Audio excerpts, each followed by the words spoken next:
The All Blacks have found themselves again in the middle of a controversial marketing campaign. Abstain for the All Blacks is Telecom's latest gimmick ahead of the Rugby World Cup. They were hoping for a tongue-in-cheek response, but instead it's being labelled as ridiculous. In a minute we'll speak to a marketing expert, but first let's take a look at the reaction from the sports reporters at Sky News Australia. A major telco launched possibly the most ridiculous campaign ever in the lead up to a Rugby World Cup. I'll let you be the judge. Basically, they're using All Black legend Sean Fitzpatrick to encourage Kiwis to abstain from sex during the World Cup so they can save their energy for cheering for the All Blacks, rather. They even have asked supporters to wear a black rubber ring. I swear I'm not making this up.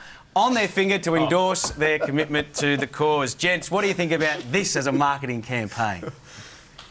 Come on, Crouch! I think it's just great that Kiwis aren't multiplying.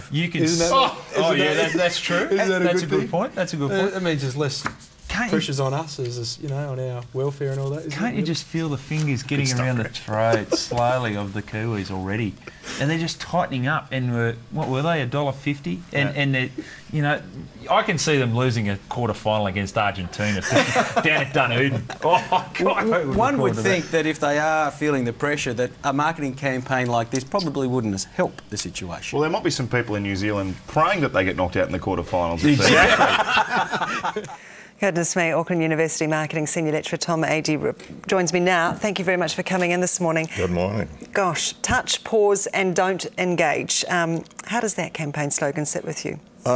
It gets worse and worse. I say now it's dumb and dumber. Yeah. After we've seen some of the what's to come. Yeah. We've seen certainly reaction from all around the world this morning. Bloomberg, the Irish are reporting it. It's all across Australia. USA Today, the Boston Herald, the Telegraph in the UK. Everybody's picked up on this story. Do you think that's what Telecom was trying to achieve, some international focus? For some reason, don't think so. No, I think it was an idea that has sort of gone wrong, and maybe it wasn't a good idea to begin with. It's interesting because I polled 3 of my colleagues at the university who teach on the MBA program and who have a professional background with some of the big international marketing brands that we know of. So they're not ivory tower academics as such. And they and we all turned thumbs down on the campaign. Frivolous, doesn't accomplish anything for the brand. And I'm talking about the Telecom brand now, and certainly not for the All Black brand, as you've just seen with that clip from Australia. What do you think they were trying to achieve? Well, that's an interesting question, because I'd really like to know what their objectives were. If their objectives were to try to get as much coverage as possible for their idea, and maybe tongue-in-cheek and a little bit of a joke, then they got a lot of coverage on that. 22 million results on Google, as a matter of fact.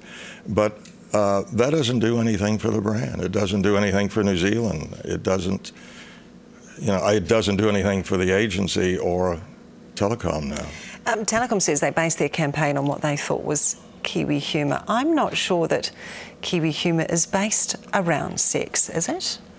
Well, it can be, but it's not something that you're going to use as a major campaign. That's something for the boys, so to speak.